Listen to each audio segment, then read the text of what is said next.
মাথার উপর কাঠ ফাটা রোদ, ভ্যাপসা গরম, ঘেমে নেই একাকার অবস্থা।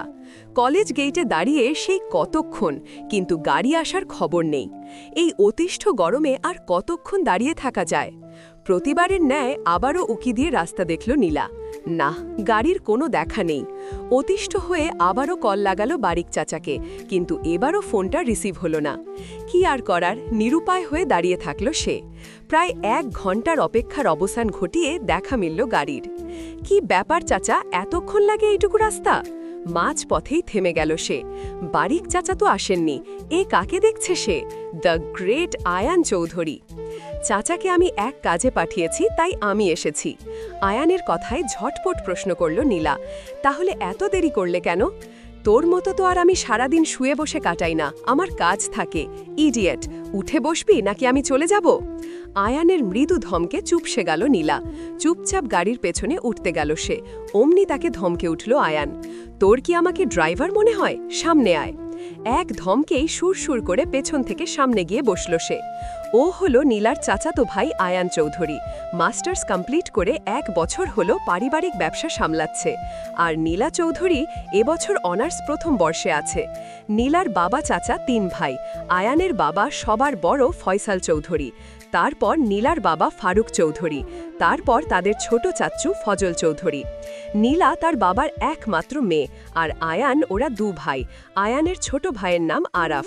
আরাফ নীলাকে খুব ভালোবাসে, কখনো বকা দেয় না, আর না কখনো ধমকাধমকি করে। আর আয়ান, তাকে তো নীলা নাম দিয়েছে হিটলার। তার এই হিটলার ভাইটাকে সে প্রচণ্ড ভয় পায়। তার মতে জন্মের সময় আয়ানের মুখে মধু দেওয়া হয়নি, তাই সারাক্ষণ মুখ দিয়ে শুধু তেতো কথা বের হয়। চৌধুরী বাড়ির সবার ছোট আরেকটা কিউট বেবি ডল আছে। ও হলো নীলার ছোট চাচ্চুর মেয়ে মিলা। ও তাদের সবার খুব আদরের। আর রইল আয়ানের মা মিতা চৌধুরী, আর নীলার মা সালমা চৌধুরী। তারপর তাদের ছোট মা রাকিবা চৌধুরী। এই হলো তাদের হ্যাপি ফ্যামিলি। এতক্ষণে গাড়ি এসে থেমেছে চৌধুরী বাড়ির সামনে। বাড়ির দাইরের দিকটি আধুনিক ও ক্লাসিক ডিজাইনের এক অপূর্ব সংমিশ্রণ। বিশাল কাচের জানলা, মার্বেল পাথরে মোড়ানো দেয়াল, ঝকঝকে ছাদ এবং মনোমুগ্ধকর বাগান চারপাশে এক রাজকীয় আবহ তৈরি করে। সামনে একটি বড় ফোয়ারা, যার জলধারা দিনের আলোয় রঙিন রোদের প্রতিফলনে অপূর্ব দৃশ্য তৈরি করে। নীলা আর চোখে তাকালো আয়ানের দিক। ব্যাটা সানগ্লাস পরে আছে, মুখ বাঁকালো সে। যত সব ভাব। গাড়ির দরজা খুলে নেমেই বাড়ির ভেতর দৌড় দিল নীলা। ড্রয়িং রুমেই ছিলেন মিতা চৌধুরী। তাকে দেখে সাবধানী বাণী ছুড়লেন। আরে আরে, আসতে যা, দৌড়াচ্ছিস কেন? পড়ে যাবি তো। মিতা চৌধুরীর এই কথার জবাব দিল আয়ান। ওর আর কাজ কি, সারাদিন তো বাদরের মতো ছুটাছুটি করতেই জানে। নীলা কাঁদো কাঁদো মুখ করে মিতা চৌধুরীকে বলল, দেখলে বড়মা, তোমার ছেলে আমাকে বাদর বলল। বাদরকে তো বাদরে বলবো। আয়ানের কথায় ধমকে উঠলেন মিতা চৌধুরী। আহ আয়ান, মেয়েটাকে জ্বালাস না তো। তোর তো এখন অফিসে থাকার কথা, তুই বাড়িতে যে। নীলকে বাড়িতে ড্রপ করতে এসেছিলাম, বারিক চাচাকে এক কাজে পাঠিয়েছি। রান্নাঘর থেকে নীলার মা সালমা চৌধুরী বেরিয়ে এসে আয়ানকে জিজ্ঞাসা করলেন, তা কিছু খাবি বাবা? 1 কাপ কফি দেই? হ্যাঁ বড়মা, মাথাটা একটু ঝিমঝিম করছে, 1 কাপ কফি পেলে ভালো হয়, আমি ফ্রেশ হয়ে আসছি। আয়ান পা বাড়ায় তার রুমের দিকে। নীলা চারপাশে তাকিয়ে যেন কাউকে খুঁজল। তারপর তার মাকে জিজ্ঞাসা করল, মা, মিলা কোথায়? দেখছি না যে। ও তো ঘরে ঘুমোচ্ছে, তোর ছোট মা ওকে ঘুম পাড়াচ্ছে। ও, আর আরাফ ভাই কলেজ থেকে ফিরেনি এখনো? না, এখনো তো আসেনি, এসে যাবে কিছুক্ষণের মধ্যে। আয়ানের পা থেমে গেছে প্রথম সিঁড়িতেই। কপাল কুঁচকে এলো কিছুটা। ঘাড় বাঁকিয়ে একবার নীলাকে দেখে নিল। কফিটা নিয়ে তুই আমার রুমে আসবি নীল। বিরক্ত গলায় নীলাকে আদেশ ছুঁড়ে গট গট শব্দ তুলে নিজের রুমের দিকে এগিয়ে গেল। নীলা নাক মুখ কুঁচকে দাঁড়িয়ে আছে, বুঝতে পারছে না এখন কি করবে। দ্বিধাগ্রস্ত নীলা দুনমোনা করতে করতে তার মার উদ্দেশ্যে বলল, মা, আমি রুমে যাচ্ছি, আমার ফ্রেশ হওয়া প্রয়োজন, ভাইয়াকে কফিটা তুমি দিয়ে দিও। নীলা তার রুমের উদ্দেশ্যে পা বাড়ায়।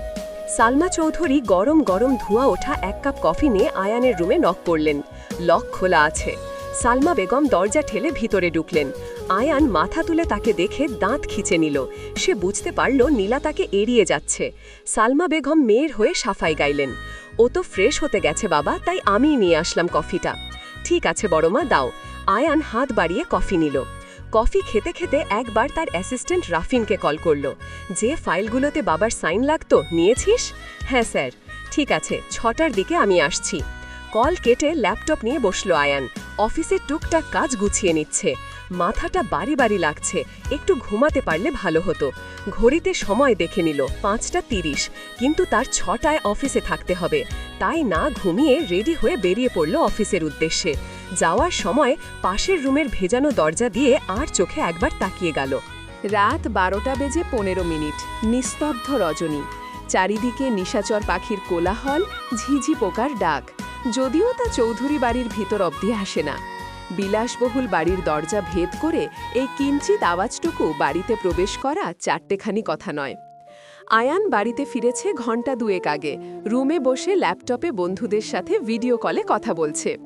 আয়ানের বন্ধু রাতুল আর মাহিম, সেই স্কুল জীবন থেকে 3জন প্রাণের বন্ধু। একে অন্যের পেটের খবরটুকুও অজানা নয়। ব্যস্ততম জীবন পার করছে সকলেই। রাতুল একটা প্রাইভেট কোম্পানিতে জব করছে, আর মাহিম টিচিং করছে একটা হাই স্কুলে। ব্যস্ততম জীবন পার করেও তারা তাদের বন্ধুদের জন্য ঠিকই একটা সময় বের করে নেয়। একে অপরকে ছাড়া যেন চলেই না। তাদের সাথে কথা বলতে বলতে রাত 1টা পার হলো। আয়ান চোখ বুজে শুয়ে আছে, কিন্তু চোখে ঘুম নেই তার। চোখের পাতার খেলা করছে তার প্রিয় প্রণয়ী। খুব দেখতে ইচ্ছে করছে, কিন্তু এখন এত রাত এটা সম্ভব নয়। আজ আর চোখের পাতায় ঘুম ধরা দেবে না। 1 কাপ কফি খেলে রাতটা অনাহাসেই পেরিয়ে যাবে। উঠে বসলো আয়ান। খালি গায়ে একটা টি-শার্ট জড়িয়ে বেরিয়ে গেল রুম থেকে। সিঁড়ি দিতে নামার সময় খেয়াল হলো পাশের রুমের দরজা ভেজানো। সে ভাবল, ঘুমানোর আগে কি দরজা লক করতে ভুলে গেল? একবার যাবে, যদি মনের তৃষ্ণা মিঠে। কয়েক সেকেন্ড ভাবল আয়ান, তারপর কি মনে করে আর গেল না ভেজানো দরজার ওপরে। সিঁড়ি বেয়ে নেমে গেল রান্নার ঘরের দিকে। রান্নাঘরের দরজার কাছে গিয়ে থেমে গেল আয়ান। ভেতরে কারো ছায়া দেখা যাচ্ছে। ড্রয়িং রুমের টিমটিমে আলোয় স্পষ্ট বোঝা যাচ্ছে কেউ ওখানে দাঁড়িয়ে আছে, কিন্তু এত রাতে কে ওখানে? আয়ান হাঁক ছাড়ল, কে ওখানে? দ্রিম করে আওয়াজ হলো। হঠাৎ করে শব্দ হওয়ায় ভয় পেয়ে হাতের আইসক্রিমের বক্সটা হাত ফসকে গেছে। ভয়ে চোখ মুখ কিচে দাঁড়িয়ে আছে নীলা। আয়ান এগিয়ে গেল। ড্রয়িং রুমের হালকা আলোয় আবছাই মায়াবী মুখটা দেখা যাচ্ছে। আয়ান তাকিয়ে তাকল, নির্নিমেষ। রয়ে শোয়ে প্রশ্ন করল, এত রাতে এখানে কি করছিস? নীলা ধীরে ধীরে কুঁচকে রাখা চোখ খুলে তাকালো। আয়ানকে দেখে যেন ভয়টা আরও দ্বিগুণ বেড়ে গেল। সে মাথা নিচু করে দাঁড়িয়ে রইল। আয়ান নরম গলায় শুধালো, কি হলো, কথা বলছিস না কেন? আসলে ভাইয়া, আইসক্রিম। আমি তোর কোন জনমের ভাই? নীলা বিস্ফোরিত চোখে তাকালো। সে সবসময় এই কথা ভুলে যায়। যতবার সে আয়ানকে ভাই ডাকবে, আয়ান ততবার তাকে এই প্রশ্ন করবে। কিন্তু কেন, তা আজও কোনো উত্তর মিলেনি নীলার কাছে। আসলে আইসক্রিম খেতে এসেছিলাম। এত রাতে আইসক্রিম? ঠান্ডা লাগানোর ধান্দা না? নীলা কাদো কাদো মুখ করে তাকিয়ে বলল, খুব খেতে ইচ্ছে করছিল। আয়ানের বোধহয় কিছুটা মায়া হলো। পড়ে যাওয়া আইসক্রিমের দিকে তাকিয়ে বলল, সব তো ফেলে দিলি, খাবি কি? নীলা কাদো কাদো মুখ করে তাকিয়ে বলল। আয়ান এবার খুব নরম গলায় বলল, কাল সকালে পেয়ে যাবি, এখন রুমে যা। নীলা ঘুটি ঘুটি পায়ে চলে গেল রুমের দিকে। আয়ান চোখ বুজা দাঁড়িয়ে থাকলো। এখন আর কফি খেতে ইচ্ছে করছে না। এখন ঘুমানো যাবে, একটা লম্বা ঘুম প্রয়োজন। আয়ান চলে গেল ঘুমুতে। 22, সকাল 8:30। আড়মোড়া ভেঙে উঠে বসল নীলা। ঘড়ির দিকে তাকিয়ে আলসেমি করে উঠে ফ্রেশ হতে গেল। ফ্রেশ হয়ে কলেজের জন্য রেডি হয়ে বেরোলো। ডাইনিংয়ে সকলেই বসে আছেন। নীলা এগিয়ে আসলো, সবাইকে দেখে একটা মিষ্টি হাসি দিয়ে গুড মর্নিং জানালো। ফয়সাল চৌধুরী তাকে কাছে ডাকলেন, আরে আমার মামুনি, আসো, চাচুর কাছে এসে বসো। নীলা সুন্দর একটা হাসি দিয়ে গিয়ে তার চাচুর পাশে বসল। পাশ থেকে মিলা বলল, আমি আপির আগে উঠেছি, তাই বড় চাচ্চু আমাকে চকলেট দিয়েছেন। আপিদি দেননি? কি মজা, কি মজা। ওর কথা শুনে সবাই একসাথে হেসে উঠল। আরাফ নীলার দিকে তাকিয়ে বলল, আজ কলেজ যাবি? চল, আমি ড্রপ করে দেই। আয়ান ব্রু কুচকে তাকালো। কেন যেন তার কথাটা ভালো লাগলো না। সে বলতে চেয়েছিল যে ফ্রিজে তার জন্য আইসক্রিম রেখেছে, কিন্তু এখন আর বলতে ইচ্ছে হলো না। সে অধীর আগ্রহে বসে আছে নীলা কি বলে শোনার জন্য। যদিও সে আন্দাজ করতে পারছে নীলা কি বলবে। তার ভাবনাকে সঠিক প্রমাণ করে নীলা বলে উঠল, ঠিক আছে ভাইয়া, আমি তোমার সাথেই যাব। আধ খাওয়া খাবার রেখেই উঠে পড়ল আয়ান, আমার খাওয়া শেষ বলেই। কাউকে কিছু বুঝতে না দিয়ে গট গট শব্দ তুলে চলে গেল সদর দরজা দিয়ে। কেউ বুঝতে পারল না তার কি হলো, সবাই তার যাওয়ার দিকে তাকিয়ে রইল। 22 কলেজের ক্লাসরুমে বসে আছে নীলা, তার সাথে আছে তার বান্ধবী সুমি, তানিয়া আর মারিয়া। তারা এসএসসির পর থেকে একসাথেই পড়াশোনা করছে। ভাগ্যক্রমে তাদের সবার এক কলেজেই চান্স হয়েছে, তবে তাদের মধ্যে সুমি হলো নীলার ছোটবেলার বান্ধবী। তাদের বাড়ি আগে ওদের বাড়ির পাশেই ছিল, কিন্তু 1 বছর আগেই তারা বাড়ি বদল করেছে। তারা তাদের দাদার বাড়িতে এখন বসবাস করছে। তাদের আগের বাড়ি মানে নীলাদের বাড়ির পাশের বাড়ি ছিল জিন্দাবাজার, আর এখন তারা চলে গেছে চৌহাট্টা, ওখানে তাদের দাদা থাকতেন। সবাই ক্লাসে বসে বোরিং টাইম পার করছে, কেননা এখন তাদের ইতিকা ম্যামের ক্লাস, আর ম্যাম আজকে আসেননি, প্রক্সিও কেউ আসেননি, তাই সবাই যার যার মতো সময় পার করছে। মারিয়া, এই নীল, চল না কোথাও ঘুরে আসি। নীল, কোথায় ঘুরবি? আয়ান ভাই যদি জানে আমাকে আস্ত রাখবে না। তানিয়া, তোর ওই হ্যান্ডসাম ভাইটা, আরে কিছু বলবে না, আমার তো বিশ্বাসই হয় না যে উনি এমন কঠিন। নীল, হ্যাঁ, বিশ্বাসই হয় না উনি এমন কঠিন, একদিন ঝাড়ি খেয়ে তারপর বুঝবি। সুমি, আচ্ছা আচ্ছা ঠিক আছে, কোনো ঘোরাঘুরির দরকার নাই, আয়ান ভাই জানলে নীলকে বকবে, তার চেয়ে ভালো আমরা সামনে ফুসকা খেয়ে বাড়ি চলে যাই। মারিয়া, তাই ভালো হবে, চল। সবাই মিলে ফুসকা খেতে কলেজ থেকে বেরিয়ে গেল। সামনে বুলবুল মামার ফুসকার দোকান, মামার ফুসকার যে স্বাদ মুখে লেগে থাকার মতো। সুমি, মামা 4 প্লেট ফুসকা দাও তো। আরে মামনিরা এই কয়েকদিন আসনি কেন? তানিয়া, আসলে মামা মারিয়ার ডায়রিয়া হয়েছিল তো তাই আসিনি। মারিয়া কটমট করে তাকায় তানিয়ার দিকে।